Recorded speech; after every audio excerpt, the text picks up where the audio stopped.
le frère Jospin, la sœur Etina et à d'autres encore, vu que le groupe va connaître vite, vraiment, ça va connaître une popularité sur les réseaux sociaux que d'autres vont nous dire qu'on veut intégrer le groupe et tout le reste.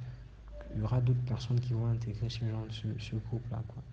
Et donc, au travers du frère Ménélique et de l'autre qui s'appelle Nicolas, le groupe va vraiment avoir vraiment de la popularité, quoi. Vu que eux, ils étaient vraiment actifs là-dessus, quoi. Donc ça va avoir de la popularité. On va avoir des likes, on va avoir vraiment de l'importance. On va côtoyer le monde des influenceurs et tout le reste. Donc on va vraiment avoir cette popularité-là sur les réseaux sociaux, quoi.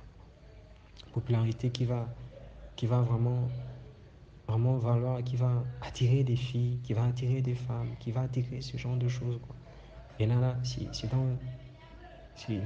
dans ce monde-là des réseaux sociaux que je vais encore plus prendre plaisir aux femmes, quoi. Vu que les réseaux sociaux me donnaient des likes, me donnaient de la popularité. Tu sors, tu disais non, c'est toi ça, je te reconnais. Et tu disais oui, c'est aussi moi, quoi. Tu prenais plaisir avec l'orgueil, quoi. Et donc, au travers des réseaux sociaux, je vais plus connaître les femmes, plus connaître le vin, plus connaître vraiment la pornographie, la masturbation, la fornication. Je vais plus connaître ce genre de choses, quoi. Et vite, le groupe va se dissocier, quoi. Très vite, le groupe va se dissocier. On va toujours garder les mêmes noms, quoi. C'est vrai qu'on disait qu'on formait un groupe, mais chacun avait déjà sa popularité à lui, quoi. Chacun avait déjà son influence sur Facebook. D'autres atteignaient déjà les 1000 likes, d'autres c'était des 1500, d'autres. Donc, chacun avait déjà sa popularité. Courtoisait beaucoup des femmes, ça forniquait par-ci, par-là, ça buvait, ça fumait. C'était ce genre de choses-là, quoi. Donc, le groupe va se dissocier, quoi. Mais il faut dire que il y a une phase cachée de Facebook que je tiens véritablement à partager, quoi. À partager parce que beaucoup sont à l'intérieur, ils savent ce qui se passe dans Facebook, quoi. C'est-à-dire que derrière les belles images, derrière les belles photos, derrière des images à la plage, des images au bar ou en boîte de nuit, il y a des choses qui se passent dans ce Facebook que les influenceurs savent, ceux qui sont vraiment actifs savent, quoi. Et je prie vraiment que ceux qui s'y lancent dans ce monde-là puissent arrêter, quoi. C'est la vie des gays, la vie d'un monde de lesbiennage, la vie d'un monde de pédophilie, de vol, de partouze, de viol. C'est ce genre de monde-là, quoi. Vraiment, dans les débuts de Facebook, on va côtoyer ce genre de monde. On va côtoyer ce genre de personnes. Les gays, les lesbiennes, les...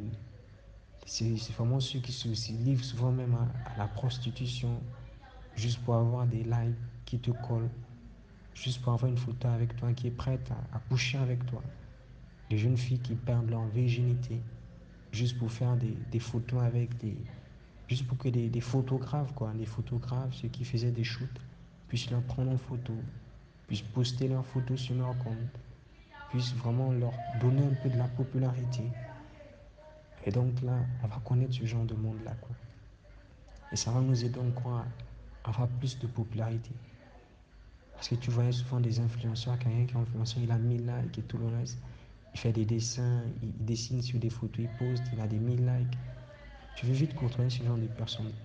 Au travers un de nos frères, Ménélique, on va connaître un gay dont je tairai le nom.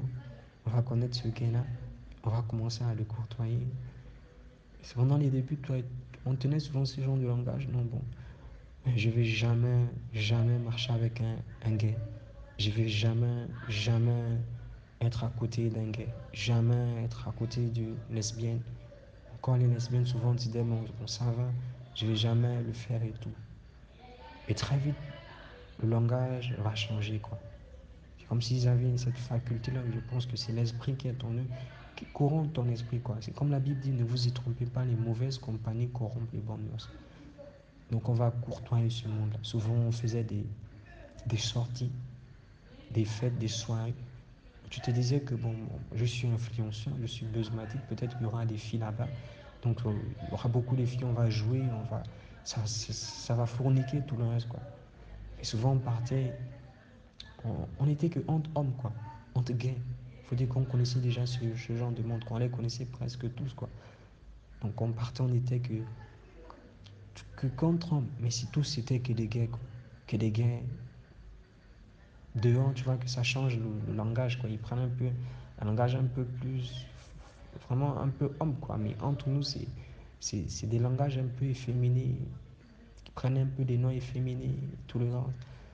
Donc on se retrouve entre gays, ça boit, ça fume, et souvent ça dégénérait trop, ça partait un peu loin. Souvent c'était des bises à la joue, à la bouche, ça s'embrassait à la bouche et tout le reste, quoi. Mais dans ce monde-là, le Seigneur nous a beaucoup préservés, le Seigneur nous a beaucoup gardés, il m'a aussi beaucoup gardé. C'est-à-dire qu'on n'est pas allé jusqu'au point de coucher avec eux, quoi. C'est vraiment un monde où le Seigneur nous a gardés, quoi. Il nous a vraiment gardés.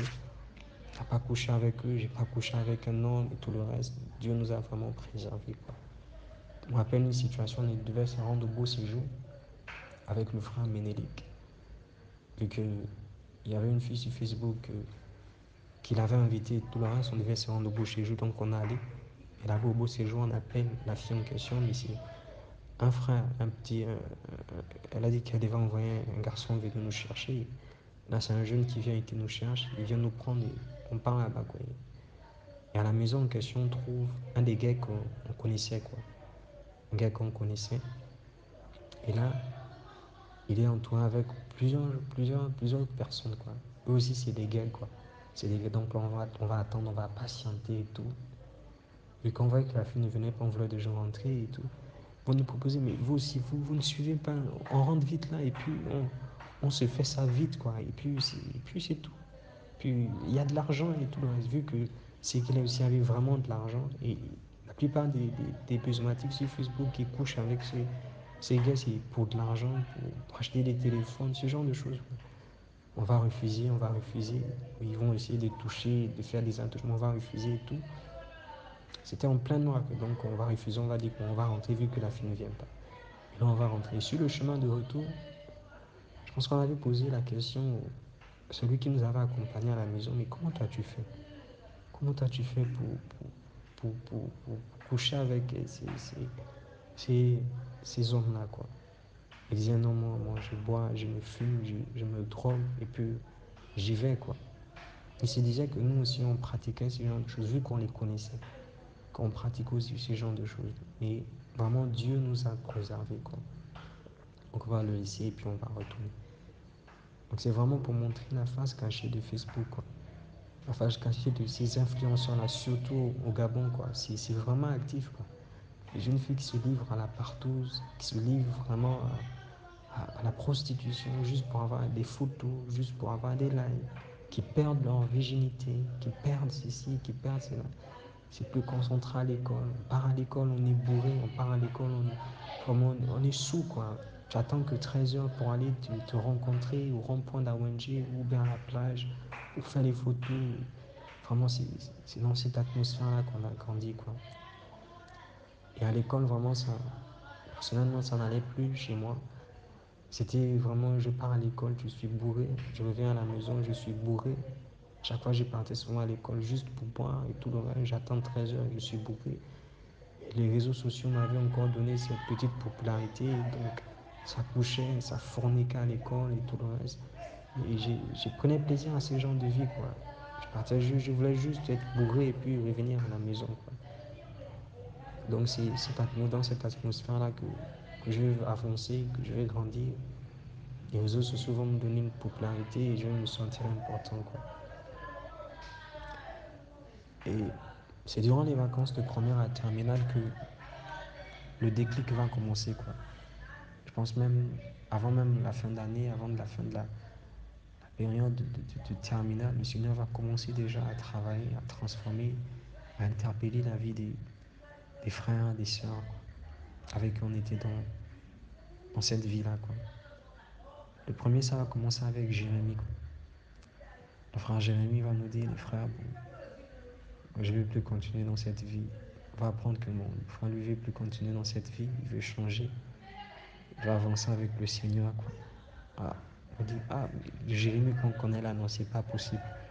Lui, il peut pas arrêter avec cette vie. Connaissant la vie du frère, non, il peut pas. On va voir, une semaine va passer, deux. Le frère, il est sérieux, il part à l'église. À l'époque, il fréquentait l'église céleste, quoi. Donc, il va aller. Ah, donc, le frère, il est sérieux, quoi. Il est vraiment sérieux dans ce qu'il fait. On va le laisser continuer. Après, c'est le frère Ménélique que le Seigneur va commencer à interpeller. Le frère aussi va dire non. Bon, lui aussi ne veut plus continuer dans ce genre de vie, ne veut plus continuer dans ce genre de monde. Et, ah, donc lui, le frère aussi, lui, il est sérieux, quoi. Avec lui, c'est quand même plus encore bizarre, connaissant la vie qu'il a fait, connaissant la vie qu'il menait, il dit non, non, c'est pas sérieux, quoi. C'est lui aussi, il blague quand même, quoi. Ça va passer, on va le rencontrer souvent avec une des sœurs vraiment que je rends témoignage, la sœur Williana, dans le quartier, qui était dans le même quartier que nous. Vraiment une servante du Seigneur, fille qui est une femme, qui est vraiment une fille qui une servante qui intercède vraiment de prière pour le quartier, tout le reste, qui intercédait beaucoup pour le quartier et pour la jeunesse en ces temps-là. Donc moi, je le rencontrais souvent avec la sœur, partager, ils sont en train de partager sur la parole et tout. Je vois que bon, ah, là, cette histoire-là, c'est sérieux, quoi. Donc de temps en temps, je veux souvent venir m'asseoir, je vais écouter, je vais regarder, essayer de voir. Et là, le Seigneur va aussi commencer à transformer ma vie, à changer petit à petit ma vie, changer petit à petit mon cœur. C'est vraiment, le Seigneur est beaucoup passé aussi par la conversion de ce frère Ménélique, pour m'interpeller aussi beaucoup, quoi. Parce que je voyais sa vie, quoi. La vie qu'il menait, je dis que, ah, mais le Seigneur a transformé lui sa vie, quoi. Je voyais un peu, donc ça travaillait un peu, ça travaillait beaucoup en moi, quoi. Et là, donc, durant les vacances, le Seigneur va interpeller mon cœur. Il va mettre cette soif-là en moi de le servir, de le rechercher. Je vais commencer à proposer au frère Jérémie que, bon, frère, moi, je veux venir fréquenter ton assemblée, quoi. C'était l'église céleste. Je veux un peu voir comment se passent les visions, comment on fait les visions, quoi, comment les gens ils font pour voir la vie des gens. Donc, je lui ai dit, bon, il faut m'emmener. Il va me dire, ok, viens, tu peux aller. À chaque fois que je partais, le visionnaire n'était pas là, quoi. Le visionnaire en question, lui, n'était pas là. Donc je revenais, je repartais encore. Souvent, je l'assistais, je voyais comment Jérémie jouait au piano. Il chantait, le frère jouait au piano, il chantait. Donc j'étais là avec lui, quoi. Après, les jours vont passer. Bon, je ne vais plus aller avec lui. Je vais proposer maintenant au frère Ménélique. Bon, je lui dis, bon, frère, moi, je veux visiter ton assemblée. À l'époque, il partait chez un prophète, quoi. C'est dans l'assemblée d'un prophète qu'il allait. C'était un faux prophète, quoi. C'est après qu'on va découvrir que c'est un faux prophète. Donc je vais aller là-bas. Je veux, je veux, je vais assister là-bas et tout. Vu que j'ai cherché à vraiment avoir les visions pour voir comment ça se passe, quoi. Les trucs, des visions là. Le Seigneur vous mettait une soif vraiment de le chercher. Une soif vraiment qu'au début je ne comprenais pas, quoi. Je voulais juste fréquenter d'assemblée en assemblée, quoi. Il mettait ça en moi, donc je suis allé au culte.